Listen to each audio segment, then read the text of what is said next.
All right. Trace, I think you're muted. There we go. Maybe I muted myself. I don't know. But I was gonna say disclaimer. They tell you not to do this, but I do feel like I am. I don't love to have this title, but I do think I'm one of the world's best multitaskers while driving. And I know that sounds like a jinx, but I'm so confident in it, I can overcome the jinx. All right. Well, folks, we're gonna write out the trade deadline here. 12 minutes to go. As always, it's not a hard 12 minutes. There's a lot of times trades come in at 6:05, 6:10. So, I mean, it's a hard deadline, but obviously it does take sometimes news a minute to come out. So, Trace, I don't think anything's gonna happen with the Reds. I don't know. Is that kind of where you're at? You got any different thoughts? How could you think someone's going to happen? I don't think that it's realistic to think that something's going to happen. And if it does happen, is it really going to rock the boat that much? It doesn't feel like it. Verlander was the big name. Obviously, he was the guy that everybody, not everybody, but people kind of were like, oh, wow, that would be really cool. He's gone. The Lance Lynn's of the worlds are gone. They were gone a while ago. So, Giolito's gone. Well, what about Rodriguez? What about Rodriguez deciding he's just like, I don't want to go to LA. You guys can piss off. Let's get to Rodriguez in a second. There are still trades coming in. Tommy Pham to the D-backs. So, still, Rosenthal just tweeted. So we got a lot of stuff flying here. Dodgers talking to the Red Sox about James Paxton. Still an outside chance for Rodriguez. Who would have to reverse direction. That would be something. I don't know if they can rework his deal. He has such a weird contract that's what makes him so strange. It's not like he doesn't want to pick up the option because he wants to be a free agent and get more money. So I don't know if you can work a side and trade, but when Rodriguez declined, I don't think it's likely. So I'm not out here trying to say like it's likely Rodriguez is coming to the Reds or anything like that. But I was like, I did the thought to cross my mind. I was like, ooh, this is kind of where Nick Kroll could really come in here. Got a desperate team that thought they had a trade worked out and capitalize on it. But do you have the 10 teams on his list off top of hand or no? No, I don't think it was released. I think we just know it wasn't the Diamondbacks. I would be pretty surprised if the Reds are one of those teams, and it's not even most of the time with those lists. They're picking the big markets that have the most flexibility, and it's not really necessarily about I don't want to go to this particular team. It's more typically about I want to get this for doing this trade. However, in the case of Rodriguez, he apparently told a reporter that he wanted to stay on the East Coast close to his family. So that's interesting. I don't know. Maybe the Tigers are working out a private jet for him for the rest of the year. Here's a banger. Orioles getting Jack Flaherty from the Cardinals. So there you go. Couple prospects, I'm assuming. I mean, we're talking this was tweeted 11 seconds ago. We're real time in this bad boy. Yeah. Yeah. Again, like, what is it that realistically for me, the interest level is obviously the Reds, and then genuinely just the Brewers. And the Brewers obviously seem like they're done. They added their big time bat. And I say that kind of tongue in cheek. The Brewers did add more today. The Brewers did add from the I'm blanking the lefty the guy with the sounds like the a hair. Great guy. Sounds like a big time player. He's actually a really solid reliever. I don't know why I'm blanking on it. He was their closer, but the Andrew Chafin. There you go. Thank you, sir boy. Andrew Chafin. He pitched for the Cubs. He's a nice pitcher. A nice ad for them for sure. But they didn't go out and make one of these like game-changing trades. They didn't make one of these. I think needle movers. I mean, I think they made, and I don't think like Sam Mole's a needle mover, but I think they just made trades that fit their needs more so than, like putting them over the top.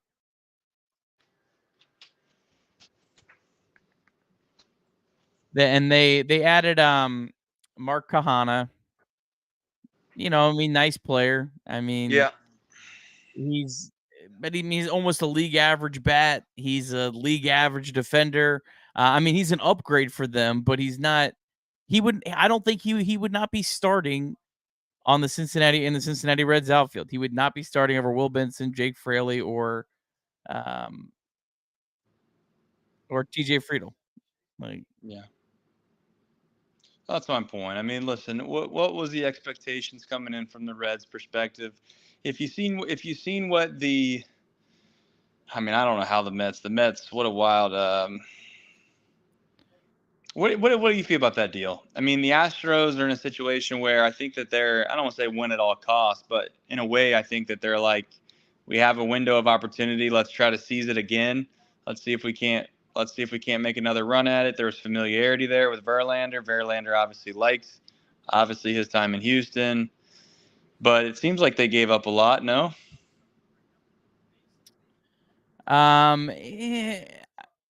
I would have probably made that deal if the Reds had that opportunity. I think the player they gave up, the top one, was like a fringe top 100 prospect. But for their organization, it was the top guy, right? But their prospect pool is garbage. They have one. But I'm just saying, at some point, you got to have something. You give up your one, and I think their top prospect and their fourth top prospect, they have nobody in the top 100. I guess my question to you would be: is it as simple as you're just mortgaging the future a little bit from an Astros perspective, and what comes around goes around, and they were pretty garbage for a while, and then at some point maybe that becomes a thing again, or you just hope to continue to get lucky and maybe you'll find a couple diamonds in the rough and keep it moving?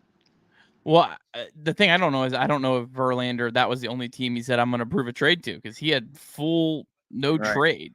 So that's another thing. Looking at the Astros, Bregman and Altuve are free agents after next year. Who else do they got? So, they have Verlander the next 2 years. He kind of fits that window of those last 2 years with those guys. They still have Yordan Alvarez. They signed him to one of the greatest contracts maybe ever if he stays healthy. Look, the two of their top guys are getting toward the end of their tenure. So I think they're in a little bit different of a life cycle than the Reds. But again, I probably would have made that type of trade with the Reds. I don't think Justin Verlander would have approved the trade to Cincinnati. I think if he would have, I think there would have been more chatter, because it felt like Verlander to the Astros was the only one that really felt like it ever got any legs from watching this all day today. And it felt like if Verlander would have approved to other places, wouldn't the Mets have wanted to shop him more, right? And there would have been more chatter, maybe. I don't know. Because he was probably he was definitely the highest the biggest name today. I don't know if it was the best player traded today, but definitely the biggest name of course. I don't know.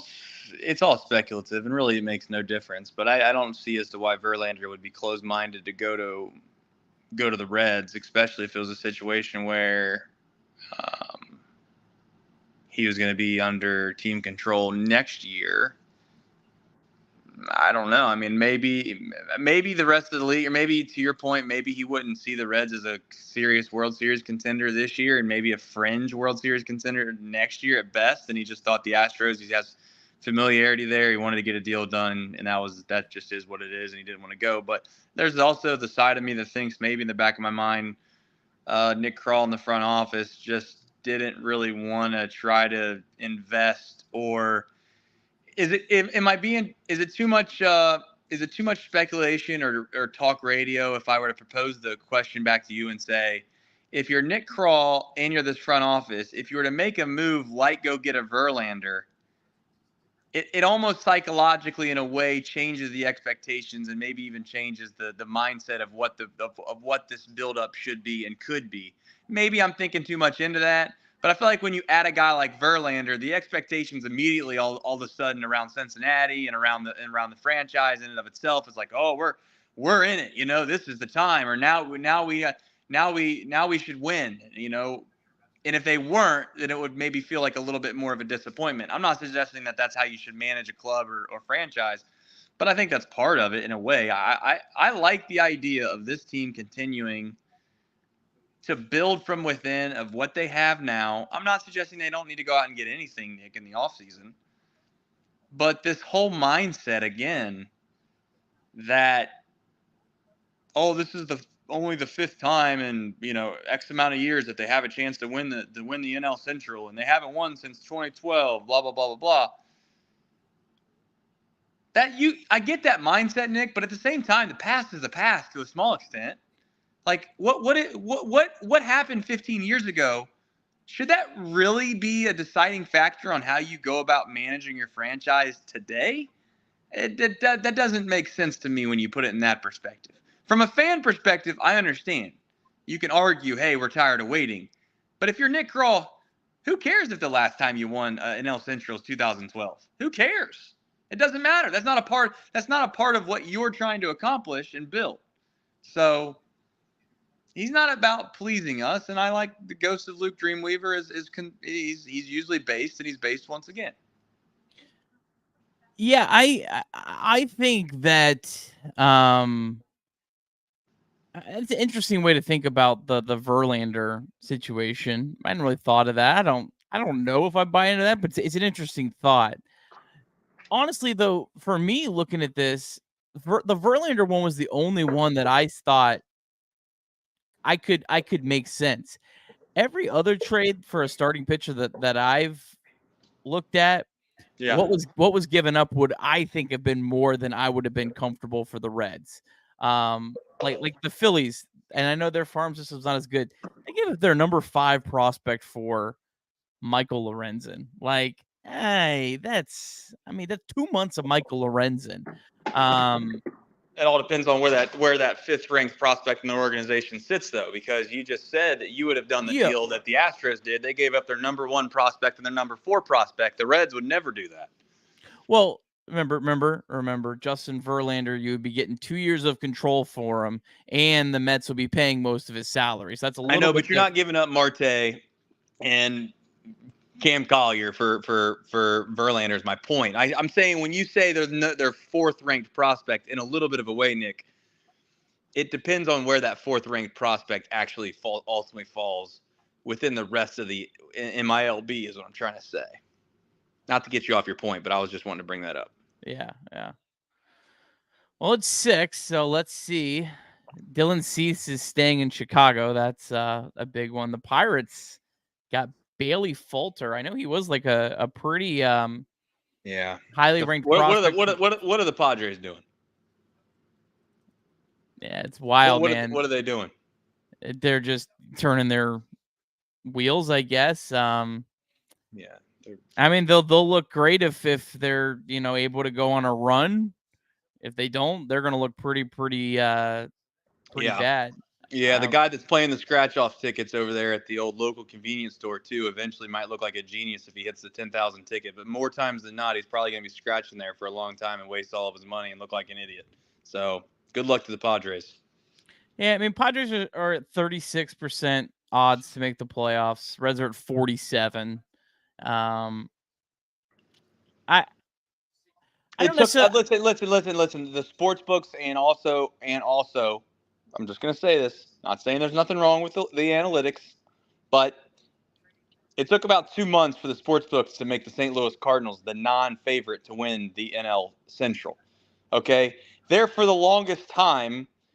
I don't even know when the date was when they finally dropped off, but it took about, like I said, all of these analytics to tell me 2 months into this that the NL Central was not going to belong to the St. Louis Cardinals. I'm sitting here today thinking the same thing I thought back about 3 weeks into the season. The Cardinals suck. How you like that?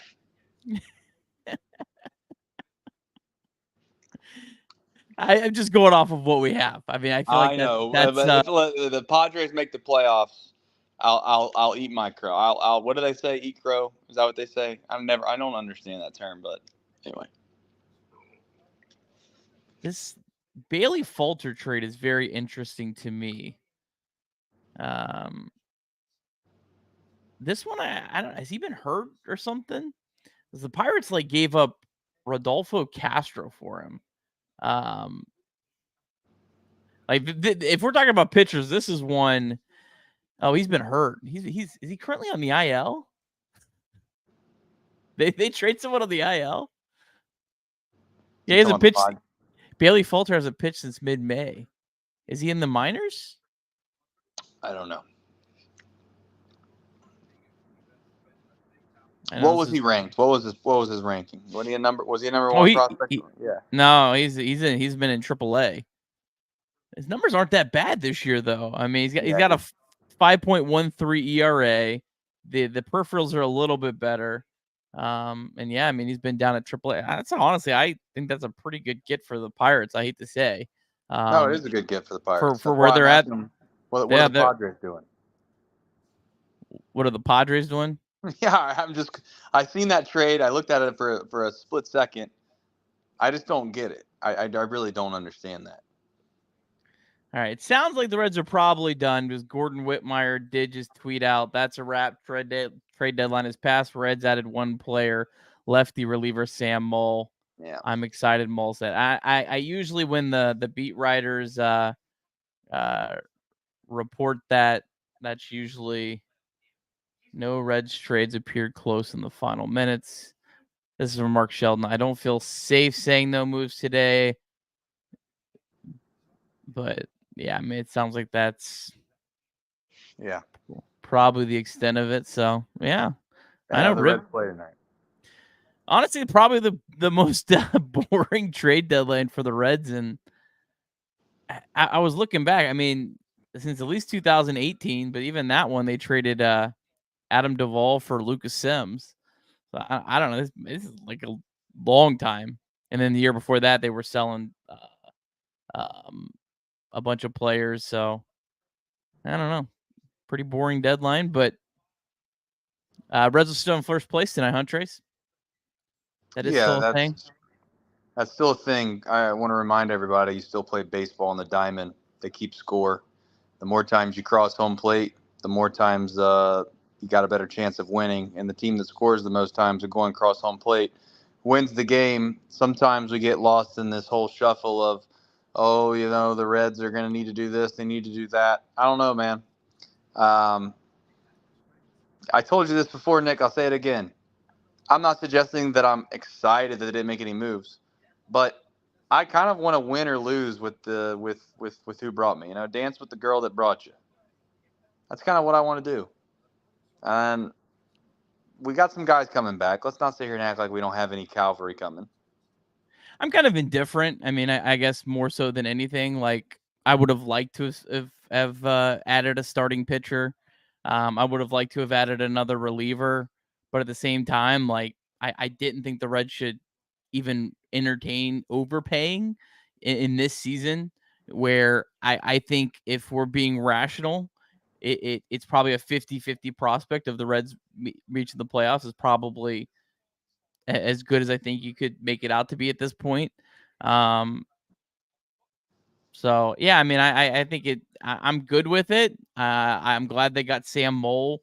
He's not going to push the Reds over the top, but he's going to fill a need that this team definitely had. So, what's overall, the percentage of the Brewers? Do you have that? I mean, I would assume they're like the other the Brewers are at well, I'm going at playoff odds, not win the division, because remember the Reds are still well ahead in the wild card race. Sure. So the division is Brewers 53.5. Reds are 30.5. So the Reds are getting 15% is making up in the wild card. So I feel like the Reds are probably, but again, I feel like the Reds are higher than that. But how much higher than that are they? Like, like there's got to be some merit to these, right? Yeah. Did you get a chance to see Oppenheimer yet? No, I was supposed to go Friday, and long All right. story, didn't end up Okay. happening. That's fair. Have you seen it yet? I did see it. I was gonna say something. I was gonna bring something up, but there's always theory. Just remember that. There's always theory. Theory plays well in theory. Then there's reality. Unfortunately, if you go to school sometimes and you go to school for like 12 years and you get like a PhD on top of a PhD, and you can sit here and you can tell me about how you can solve all of the world's hunger issues and you can solve all of the socioeconomic problems in the world. And then you take a step outside of your classroom door and you start to walk outside and you try to implement these things. It doesn't always go that way. If you're telling me right now that the math equation, the calculator is telling me that the Reds have a 30% chance to win the division and the Brewers have a 53% chance to win the division, I'm telling you to go get a new calculator because the thing's broken. I agree. I think it's higher, but No, I don't no think it's high. buts. I don't think it's higher than 50. No, I don't give a damn what you think. What you done? 53-30 is a malpractice and is injustice. Just get rid of it. Don't even use that anymore. It's a bad system. All right. What was that comment, by the way? I wasn't sure what I seen there. I don't know what I've seen. I don't know either. I don't know. Surboy's saying breaking. Oh No deal. no. No deal for the Tigers. Oh man, their top chip they didn't get to move. Oh, now that's tough. That's something as a fan to be mad about. It's How when do you you're not know that he's going to decline it? How do you not know that? How do you go to the table and get a deal done and you know that the guy has to approve it and then he doesn't approve it? How in the hell is that even possible? Yeah, it feels like you should have had a backup plan. And they had to know that he was on the no trade. That's my point. The Dodgers were on the no trade. Why even make the trade? Why even make the trade? Did the Tigers like ask him and he's like, no, I'm not going to do it. And they sat in the office and are like, this sucks. Let's make him not do it. Let's put it through and then let's put him to the test. Now, I will add on Eduardo Rodriguez's case is he's a little bit of a different cat. I don't know if you remember, he was the guy that I don't want to misquote here and drag the guy, but last year he like left without anyone knowing where he was for like a month or something. So there might be a legitimate reason for the disconnect there. They might have thought that they must have thought he was gonna just approve it and not, or maybe he stuck it to him. He'd fit right in with LA then. Maybe I'll probably accept that. They get it done. No, I'm good. Yeah, he probably got a hold of Dave Chappelle and had a conversation with him, and he said the last thing you need to do, son, is go to LA. Maybe spread the word. All right, what do we want to talk about here? We obviously have a show later tonight. We obviously don't want to spoil too much or get into too many topics, but starting lineups are out, and per usual, the lefty brigade is in full force. Stuart Fairchild's back. Tell a friend. Now that's a trade deadline acquisition right there. I mean, I'm not. What you just gonna gloss over the fact that Newman and Senzel are in the lineup? Oh well, they're mainstays at this point. I mean, mainstays, dude. I'm not sure Newman knew where his cleats were this morning when they told him he was in the lineup. Well, if against a lefty, you get to see the guys that have hit well against lefties all year. Big reason the Reds are here, and the Cubs. Candelaria will be making his debut. They dumped another one of their big signings, Trey Mancini. They just straight up threw him to the curb. They didn't trade Bellinger. It's hilarious. Yeah, well, one more win tonight, and really will make them restless for man, not moving some people. Can you imagine not trading Marcus Stroman and or Cody Bellinger, and they get swept by the Reds and they're like 9 games out of first place? I know that's probably not going to happen, but that would be funny if it did. It would be very funny. Automatic out in the 9 hole for the Cubs. He is, you know what? And I was looking up stuff before the series. He's played like twice in the last like 15 games. So this is a very, very rare start for him because Yan Gomes has been crushing it. And then the Cubs have another catcher that's like one of their higher regarded prospects that's come up as well. And Barnhart's kind of in this no man land because they still owe him money next year. Because he's still signed for another year. So what did they see in him? I do not know. I do not know. Do you think people say the same thing about us when Casale plays? Yeah, but I mean the Reds played Casale $2 million for 1 year. I mean Barnhart was like $4 million for like a couple years. No, I mean, well, that's just because they got money and they're not. I'm not saying they have an endless amount of it, but you get my point. Yeah. All right. Steele's going to be a tough matchup. Yeah, he's pitched. He's had a great year, but the Reds have had a lot of success. So we'll see how it shakes out. And we will, of course, be live as soon as the game ends. Probably the ninth inning tonight. And I'm going to go eat dinner. All right. You go eat dinner. Then I'll be sitting by my computer waiting to talk to you. Can't wait. All right. See you, Nick. I'll be waiting for you.